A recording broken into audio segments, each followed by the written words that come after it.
और सबसे बड़ा खतरा तो अब उस न्यायपालिका पर भी मंडरा रहा है जिसका काम सरकार से भी सवाल पूछना होता है। वो भी अब दबाव में पूरी तरह से आ चुकी है। फांसीवादियों के इस कब्जे को तोड़ने के लिए तमाम विपक्षी दलों ने एक होकर उससे निपटने का प्रयास किया है। लड़ाई एनडीए और इंडिया के बीच में है, नरेंद्र मोदी जी और इंडिया के बीच में है, उनकी विचारधारा और इंडिया के बीच में है। हम लोगों ने आज सब मिलके एक रियल चैलेंज लिया है इंडिया।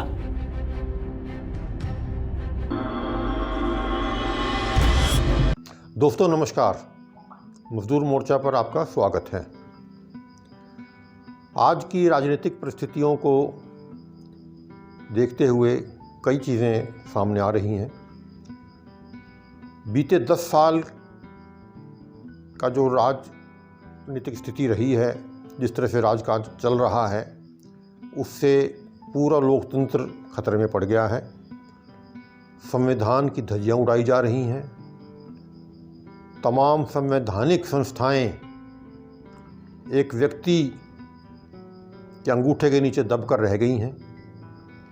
चाहे वो कैग यानी कंट्रोलर एंड ऑडिटर जनरल जो पूरे देश का बही खाता रखता है, चुनाव आयोग जो निष्पक्ष चुनाव कराने का उत्तरदायी होता है, और जितनी भी इसके अलावा संस्थाएं हैं, वो अब आरबीआई भी उसी में एक आता है। वो सब एक व्यक्ति विशेष की इच्छाओं के अनुसार चलने को मजबूर है। और सबसे बड़ा खतरा तो अब उस न्यायपालिका पर भी मंडरा रहा है जिसका काम सरकार से भी सवाल पूछना होता है, सरकार को भी खींचने का, उसको पनिश करने का अधिकार होता है। वो भी अब दबाव में पूरी तरह से आ चुकी है। इन परिस्थितियों में अब ये लगता है कि कैसे आगे देश चल पाएगा और कैसे लोकतंत्र बच पाएगा। सरकार का तो ये कहना है कि हम तो सर्वोच्च और सार्वभौम हैं क्योंकि हमारे पास बहुमत है और जनता ने जिसको बहुमत दिया है उसको पूरा अधिकार है कि वो जो मर्जी करे। सुप्रीम कोर्ट अगर कोई बात करती है, कानून की बात करती है, चाहे वो दिल्ली सरकार के बारे में करती है या चुनाव आयोग के बारे में कोई बात कहती है, तो फट से बिल बना के ले आते हैं और या तो ऑर्डिनेंस जारी कर देंगे या बिल ले आएंगे। और क्योंकि अब ये पार्लियामेंट ने पास कर दिया है तो इसलिए सर्वोच्च न्यायालय की तो कोई औकात नहीं रह गई। तो इन परिस्थितियों में अगर यही हाल चलता रहे तो कल को ये भी कह सकते हैं कि भाई हमारे पास तो बहुमत है और बहुमत ने पार्लियामेंट ने फैसला कर दिया है कि अब राज्यों में मुख्यमंत्री की ज़रूरत नहीं है, वहाँ तो गवर्नर ही रहेगा और इसे हम नियुक्त कर देंगे। तो ये भी हो सकता है क्योंकि बहुमत है और उनके पास ताकत है। तो इसका परिणाम क्या होगा? बहुत भयंकर होगा और लोकतंत्र नाम की चिड़िया इस देश से उड़ चुकी होगी। तो इसको कुछ अनुभव करते हुए उस जो सत्ता को चिपकी हुई ताकत है और जिस तरह के लोगों ने आज कब्जा किया हुआ है, फांसीवादियों के इस कब्जे को तोड़ने के लिए तमाम विपक्षी दलों ने एक होकर उससे निपटने का प्रयास किया है और काफ़ी हद तक कुछ उम्मीद उससे बनती भी है। लेकिन गंभीर प्रश्न यह आता है कि 63% एक तरफ होके और 37% वोट को लेके जिन लोगों ने कब्जा कर रखा है और वही इस तरह का शासन चला रहे हैं, उनसे निपटने के लिए जो इंडिया अलायंस बना है और जिसमें सबसे बड़ी पार्टी कांग्रेस है। कांग्रेस सबसे बड़ी पार्टी इसलिए भी है कि देश के हर राज्य में इसका 1, 2, 4, 5, 7, 10, 20 कुछ न कुछ तो कहीं ना कहीं हर जगह इसका कुछ न कुछ है। ऐसा और कोई राजनीतिक दल नहीं है जिसका हर राज्य के अंदर कोई ना कोई हो। यहाँ तक कि भाजपा का भी जो आज राज कर रही है उसकी भी हालत नहीं है। वो भी बहुत से राज्यों में एक भी उनका नुमाइंदा नहीं है, एक भी एमएलए एमपी नहीं है, ऐसे राज्य हैं।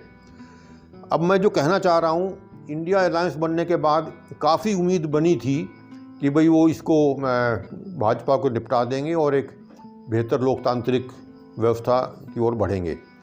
लेकिन जिस तरह से कांग्रेस और उसके नेतृत्व भी कहूँगा क्योंकि सबसे बड़ी पार्टी है, अन्य विपक्षी दल जो इकट्ठे हुए हैं, वो जिस तरह से उनकी कार्यशैली है, मुझे नहीं लगता कि वो इनको हरा पाएंगे, फांसीवादियों को, इन संघियों को हरा पाएंगे।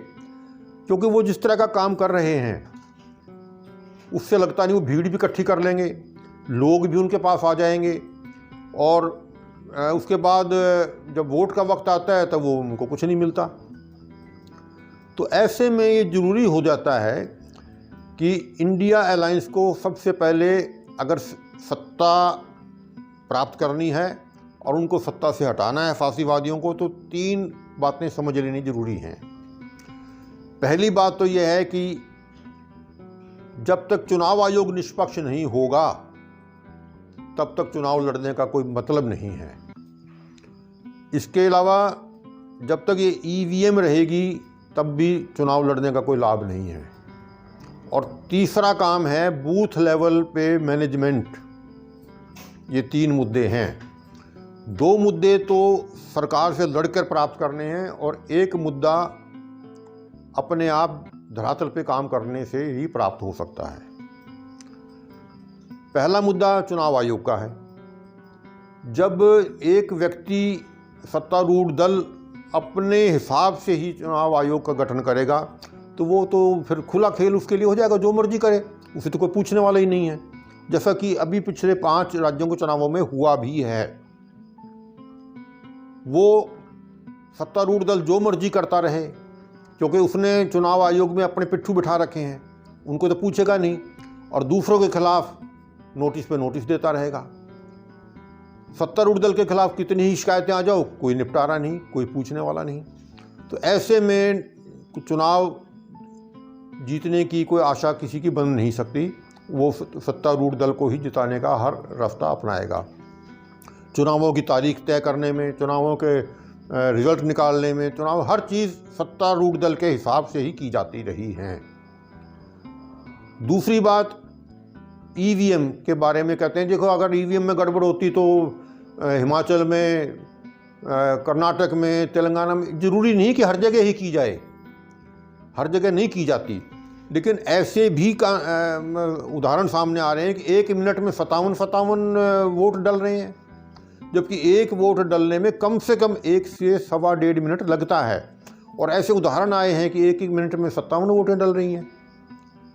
और वोट डल रहे हैं, मान लीजिए 50 वोट पोल हुए हैं और गिनती में आ रहे हैं 80, यानी जितने वोट पोल हो रहे हैं और रिजल्ट गिनते हैं तो कहीं ज़्यादा वोट निकल रहे हैं। इस तरह के अनेकों मामले सामने आ रहे हैं। ये भी सुनने में आ रहा है कि 19 लाख वोटिंग ईवीएम ही गायब हो रही हैं। कहाँ से ईवीएम आ रही हैं, कहाँ जा रही हैं, कोई हिसाब किताब नहीं है। और दुनिया के बड़े बड़े जो आधुनिक देश हैं, विकसित हैं, उन्होंने भी इसको हटा दिया है।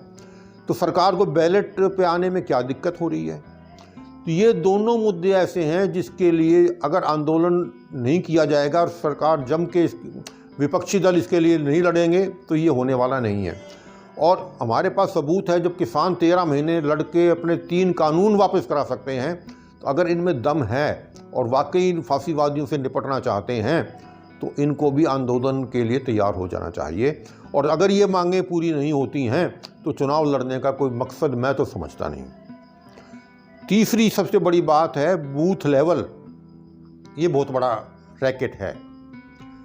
हर बूथ के ऊपर सरकार ने एक BLO बिठा रखा है, बूथ लेवल ऑफिसर, जो या तो किसी स्कूल का टीचर होगा या पटवारी होगा या ग्राम सेवक होगा। इसी स्तर के कर्मचारी ये काम करते हैं। इनका काम ये होता है कि इस बूथ पे मान लो 1000 वोट हैं, 1200 हैं, कितनी भी हैं, 1000 इतनी ही होती हैं लगभग, तो उनमें कांट छांट करते रहना। भाई इस इलाके से फलां आदमी शिफ्ट कर गए हैं, फलां आदमी की डेथ हो गई है, फलां आदमी नया आ गया है, तो मरने वाले या जाने वालों के नाम काटने और नयों के नाम जोड़ने, ये काम बूथ लेवल ऑफिसर करते हैं। इसके बरक्स भाजपा ने हर बूथ पे पन्ना प्रमुख, जिसके पास 50 से लेकर 100 तक मतदाता होते हैं, ये समझ लिए कि आप 10, 12, 15, 20 पन्ना प्रमुख हो गए, उनके ऊपर एक बूथ लेवल एजेंट बनाया हुआ है जो इनको नियंत्रित करता है और उनके साथ कोऑर्डिनेट करता है। अब होता क्या है, किसी एक बूथ पे, अच्छा ये पन्ना प्रमुख जो है हर मतदाता से जाके मिलते हैं और उनको पैम्परिंग करते हैं, उनको समझाते हैं, उनको लालच देते हैं, डरावा देते हैं, कुछ भी करते हैं, उनको अपने साथ जोड़ के रखने का पूरा प्रयास करते हैं, उनके छोटे मोटे काम भी कराते हैं। और जब वो देख लेते हैं कि फ़लाँ आदमी तो हमारे काबू में नहीं आ रहे हैं और ये हमें वोट देने वाले नहीं, तो उनके नाम कटवाना भी इनका काम है। और नए नाम भी अपनी मन मर्जी से, जो हक जिनका नहीं बनता उनको भी उसमें घुसेड़ने का काम भी ये लोग करते हैं। और ये काम होता चला जाता है। जब पोलिंग वाले दिन पता लगता है मैं वोट डालने गया, मेरा तो वोट ही नहीं है, ऐसे अनेकों लोग मिलते हैं और हजारों वोट हर सीट पर कट चुके होते हैं। इसके मुकाबले में किसी भी पॉलिटिकल पार्टी ने ऐसा मैनेजमेंट नहीं किया हुआ। सबसे बड़ी पार्टी कांग्रेस के कई लोगों से मैंने पूछा, भाई उन्होंने ये पन्ना प्रमुख और बूथ लेवल एजेंट खड़े कर रखे हैं, आपने भी कुछ कर रखा है? बोले ना हमारा तो ऐसा कोई काम नहीं है। तो भाई फिर तुम किस भरोसे बैठे हो? क्या हर वोटर जाके बूथ लेवल पे जाके लड़ेगा? वो तो नहीं लड़ेगा, वो तो खाली वोट डालने वाले दिन ही जाएगा, जो तुम्हारी रैली सुन के, तुम्हारे भाषण सुन के, तुम्हारे साथ मिल के उसने तहिया किया था, विचार किया था कि मैं इस बार कांग्रेस को वोट दूंगा, तो वो उसका वोट तो कट चुका है वहाँ से, तो वो तो लड़ने जाएगा नहीं। और आपने मैनेजमेंट करना नहीं तो कोई फ़ायदा नहीं है। बड़े बड़े नेता भाषण देते फिरेंगे, इधर से उधर भागे फिरेंगे, मुझे मेरा टिकट मिल जाए, मुझे ये मिल जाए, उस चक्कर में पड़ेंगे, लेकिन धरातल पे काम करने को कोई तैयार नहीं है। और जब तक धरातल पे काम नहीं होगा तो आपके अपने वोटर ही आपको वोट नहीं दे पाएंगे, फिर आप टापते रहना। यही काम हर जगह हो रहा है। इसके अलावा दूसरा काम, वो तो फिर गुंडागर्दी वाला है, उससे तो अलग निपटा जाता है कि वोट डालने ना दिया जाए। पिछले दिनों जो यूपी के चुनाव हुए थे, हज़ारों हर सीट पे जहाँ उनके मुखालिफ थे उनको वोट डालने नहीं दिया गया। अभी रिसेंटली जो अपना कृषि मंत्री थे तोमर, नरेंद्र सिंह तोमर के इलाके में पूरी गुंडागर्दी की गई। जो वोट डालने जाएं उनके सिर पे खड़े हो जाएं, किसको वोट डाल रहा है। तो इनको निपटने के लिए भी आपके कार्यकर्ता मजबूत होने चाहिए, लेकिन आपके पास कोई कार्यकर्ता नहीं।